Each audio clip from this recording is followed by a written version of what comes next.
What's going on, traders? It's John with Bull-Throttle Trading.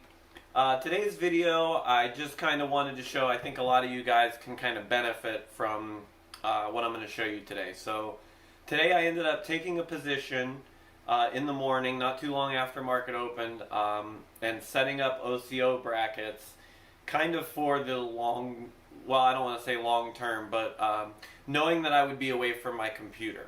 So I knew this morning that I had to go into my office for work, and I wanted to at least try to have an opportunity to hit my daily goal while I wasn't able to sit in front of my computer, and it ended up working in my favor, which is great. But I wanted to show you guys this, so I know a lot of you guys are still working jobs as well, like you don't trade as a profession. So this is a way that you can kind of get yourself into day trading a little bit without having to sit in front of your computer all day. I know that we have access to mobile apps. A lot of you guys are probably using Robinhood or Webull, or even Thinkorswim has a mobile app that you could use as well. So this is kind of a way that, again, if you can't sit in front of your computer all day, it's still a way that you can take some trades and pay attention to what's going on. Now, what I do want to bring to you guys' attention is, like I said, I knew I was going into the office this morning, and I knew that I would be back before market close. So that's something that's important that you got to pay attention to. Is typically, if you're going to enter a position for the fact of swing trading, then that's one thing. But if you enter a position for a day trade and you end up turning that into a swing trade, it's probably not a good idea. So I just wanted to let you guys know that. I knew that I was going to be home before the market opened, so that if my OCO brackets didn't put through a sale, I knew I wouldn't be holding anything overnight, basically. So that's very important. I just wanted to make sure that you guys knew that ahead of time. But I'm going to kind of just run you guys through how I set up my OCO brackets, where I figured out where to put them, and basically set them up and go about with my day, right? So if you guys are ready, let's jump on in.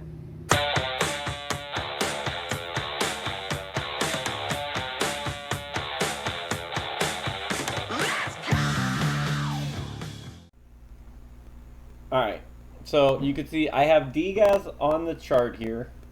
This is the 1 minute, 1 day chart, and I kind of zoomed in. So if you look down here, this is 9:30 to 4:30. So this is regular market hours, and this is what DGAS did today.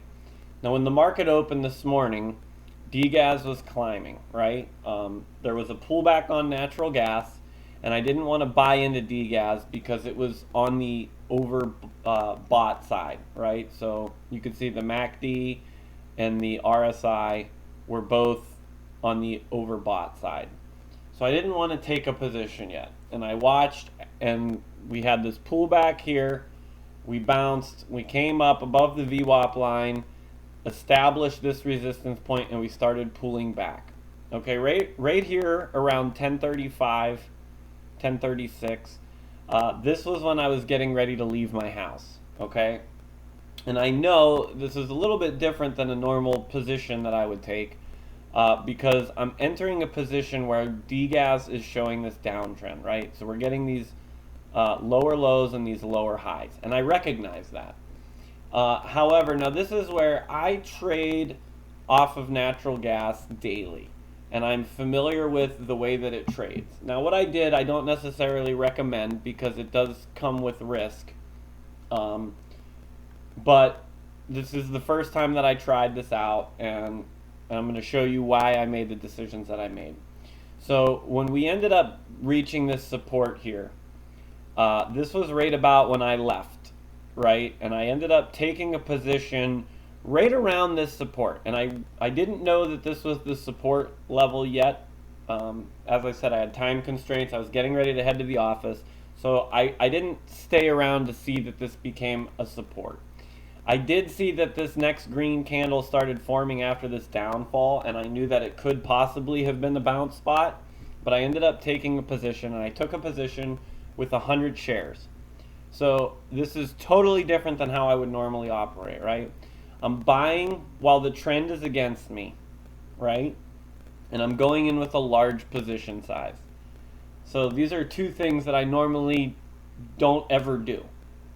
However, like I said, I trade natural gas often, and I've often seen the way that it reacts with the VWAP lines. So I knew when I took this position here that I could expect that if this is going down, the way natural gas usually trends is if it goes down and hits this lower VWAP, that it'll now start to bounce and get to this upper VWAP, right? And I kind of went into my position knowing that. And I looked at it using the VWAP lines. I looked at, okay, I have a potential here for about a 2% margin loss. And I have potential to the upper VWAP here of about 6.5%. So the risk to reward ratio is in favor of my reward side, right? But it's not exactly skewed where you would normally find this to be a valuable trade, right? Like I'd like to have that 5-to-1 ratio at minimum. But I also knew that I didn't have to get that full spectrum in order to hit my daily goal. So you guys, if you've been following my YouTube channel, you see that I have a daily goal of $500 a day, right? So when I took my position here, I did a calculation. And the calculation I did was I had 100 shares times whatever my average price was, right? So I knew what my average price was. I don't remember what it was now. This was earlier today. But that gives me my total amount of money in principal that I have in my position size, right? And then from there, I know that I want to make $500 a day. So I add to that. So let's say I bought in at 251 just to make the math easier, right? So if I buy in at 251 and I buy 100 shares, then that means that I have $25,100. And then I'm going to add $500 to that, right? So now I have $25,600, and then I divide that by 100 shares. And that tells me the price point that I need to hit to have $500, right? So that's where I'm putting my limit order in on my OCO brackets, right?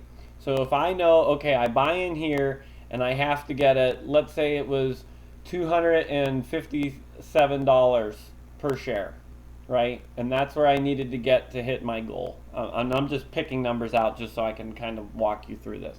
So I know right now where my cursor is the level that I need to get to. So I set this as my stop loss. Or I'm sorry, not my stop loss, my limit order, right? To sell all 100 shares because I know, okay, when I hit this point, and the math isn't exactly perfect because there's a lot of decimals in my average price because I average up and I average down. So you kind of get close, right? And as you can see, I ended with $521.30. And the reason why I kind of overshot that was I had taken a position in UGAS as well that did not go in my favor, and I was down $14. So I knew that I needed to get like at least about $520 safely to cover my daily goal and pick up for this difference that I was down on UGAS. So that's what I did, and as you can see here, I ended with 521.30, right? And I knew where my limit order was. All right, now the other side of things is considering that we were in a downtrend, right?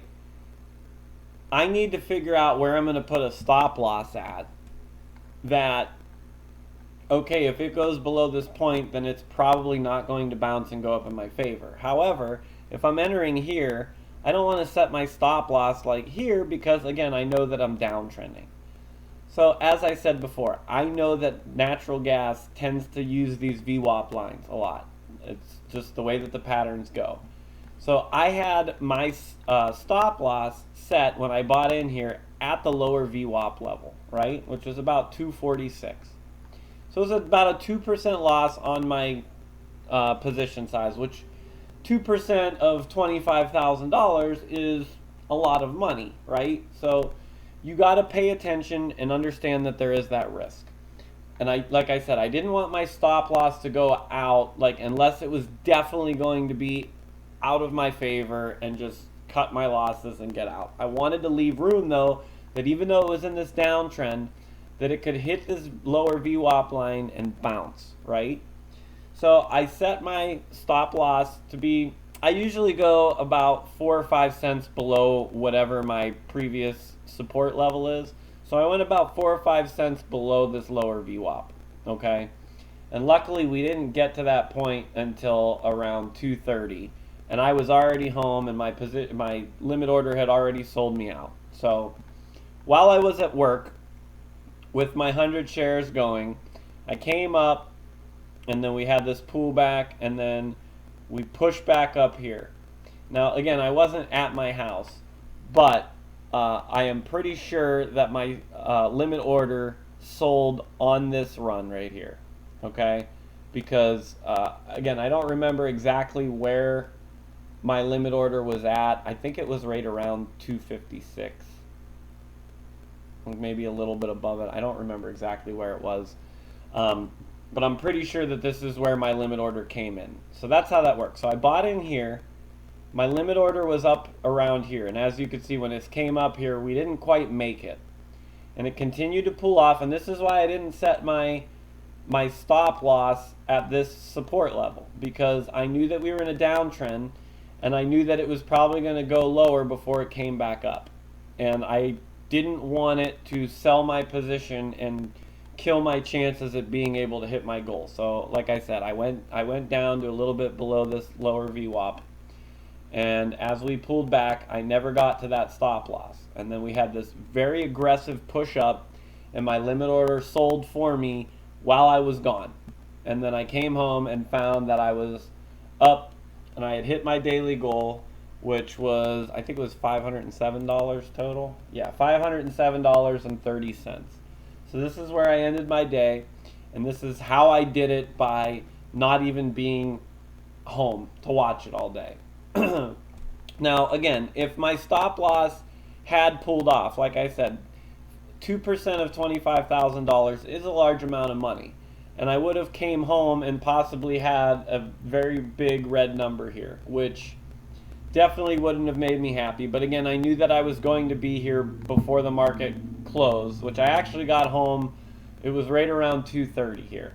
So if, say, my stop loss was set here and it did sell out, and let's say I was down negative $500 or $600 here, I would have had this nice opportunity when I got home to make that money back and hit my goal. You know what I mean? Or at least get close to it. So, and again, that is just a risk that I'm willing to take. Not everybody's willing to take the same risks, and that's totally fine.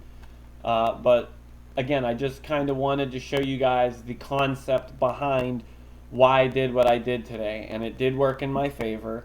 And like I said, it could have took my stop loss, and I could have came home to a red number and then had a chance to try to make that money back.